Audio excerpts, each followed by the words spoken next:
Olá, meninos e meninas! Iremos iniciar agora nossa aula 23 de Noções de Eletricidade e Eletrônica. Na aula passada, nós iniciamos o nosso estudo através do flip-flop SR com clock, onde aprendemos a sua definição, finalidade e vimos também os flip-flops JK com clock, onde aprendemos a diferença entre cada um deles. Hoje iniciaremos o nosso estudo através do flip-flop D com clock.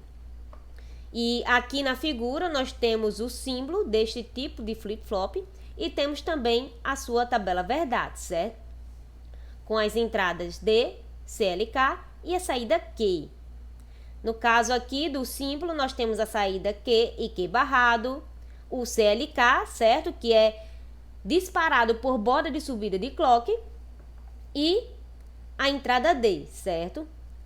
Porque, ao contrário dos flip-flops SR e JK, o flip-flop tem apenas uma entrada de controle síncrona, que é essa entrada D. Então, a operação do flip-flop D é muito simples. A saída Q irá para o mesmo estado lógico presente na entrada D quando ocorrer uma borda de subida em CLK. Em outras palavras, o nível lógico presente na entrada D será armazenado no flip-flop no instante em que ocorrer a borda de subida de clock. Então, aqui nós temos uma figura para ilustrar as formas de onda que estão presentes nas operações do flip-flop D, certo? Porque o flip-flop D é disparado apenas nas bordas de subida do clock, como podemos observar aqui na imagem. Então, aqui agora nós temos o LED D ou LED transparente, porque o flip-flop D, disparado por borda, usa um circuito detector de borda para garantir que a saída responderá à entrada D apenas quando ocorrer a transição ativa de clock. Se esse detector de borda não for usado, o circuito resultante operará de forma um pouco diferente. Esse circuito é chamado de LED D e tem a configuração mostrada na figura abaixo, como vocês podem observar bem aqui, certo?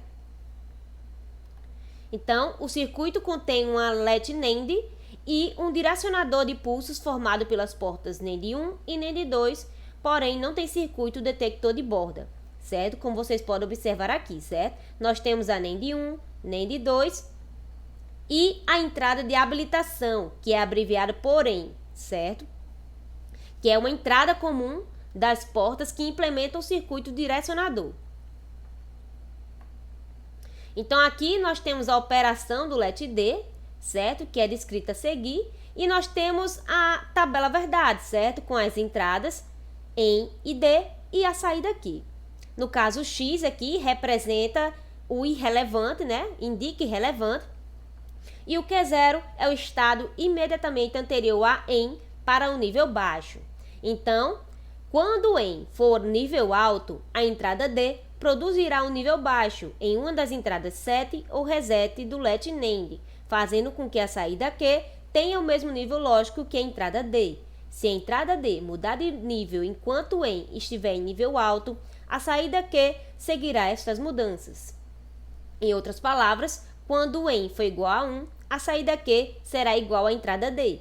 Neste modo, disse que LED é transparente.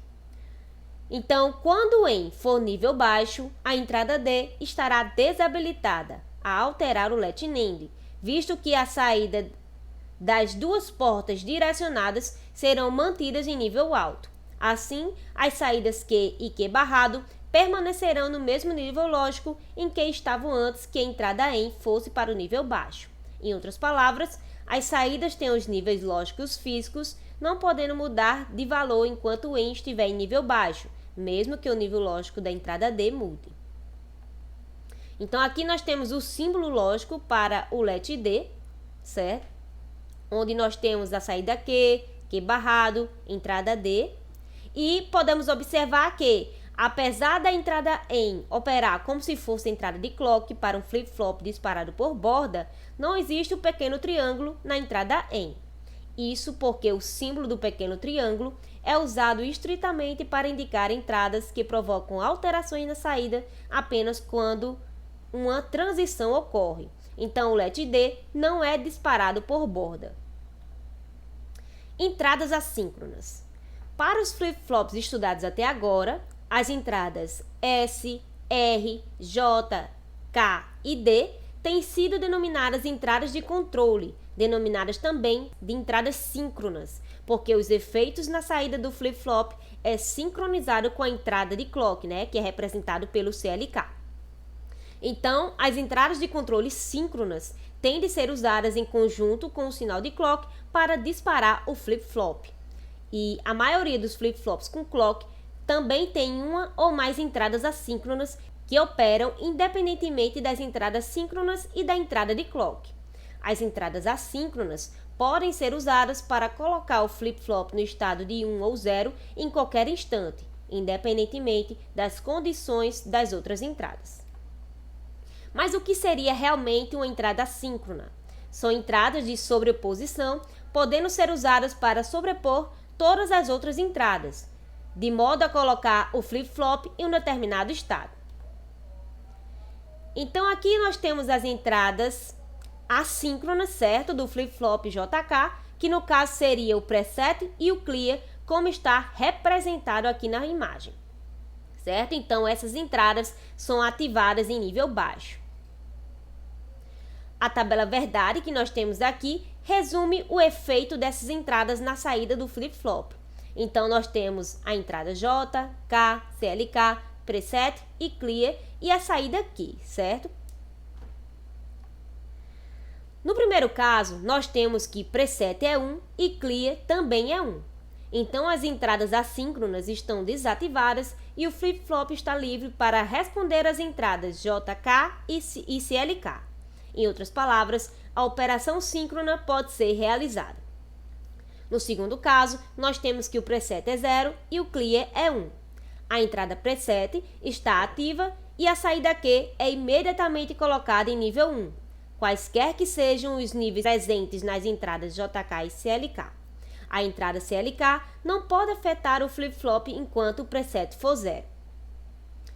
Então, aqui no caso em que o preset é 1 e o clear é 0, a entrada clear está ativa e a saída Q é imediatamente colocada em nível 0, independentemente dos níveis presentes nas entradas JK e CLK.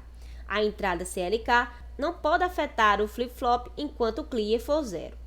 E neste outro caso, nós temos preset igual a 0 e clear também igual a 0. Esta condição não deve ser usada porque resulta em uma resposta ambígua. Então, é importante perceber que essas entradas assíncronas respondem a níveis de tensão contínua. Isso significa que se o nível 0 for mantido na entrada preset, o flip-flop permanecerá no estado Q igual a 1, independentemente do que estiver ocorrendo nas outras entradas. De forma similar, um nível baixo constante na entrada clear mantém o flip-flop no estado Q igual a 0. Portanto, as entradas assíncronas podem ser usadas para manter o flip-flop em um estado particular, por qualquer intervalo de tempo desejado. Então, na maioria das vezes, entretanto, as entradas assíncronas são usadas para setar ou resetar o flip-flop no estado desejado, determinado pela aplicação por meio de um pulso momentâneo. Muitos flip-flops com clock que estão disponíveis em circuitos integrados têm essas duas entradas assíncronas. Alguns flip-flops têm apenas entrada clear, alguns têm entradas assíncronas que são ativas em nível alto, em vez de ativas em nível baixo, e o símbolo para esses flip-flops não apresenta o pequeno círculo nas entradas assíncronas. Então, aqui eu tenho uma atividade para vocês, em que eu quero que vocês me digam o que é uma entrada assíncrona. E o que nós aprendemos hoje? Nós iniciamos o nosso estudo com o flip-flop D, com o clock. Vimos depois o LED D, que também pode ser chamado de LED transparente, e as entradas assíncronas, onde nós aprendemos a sua definição. Aqui nós temos as referências, por hoje é só e até a próxima aula.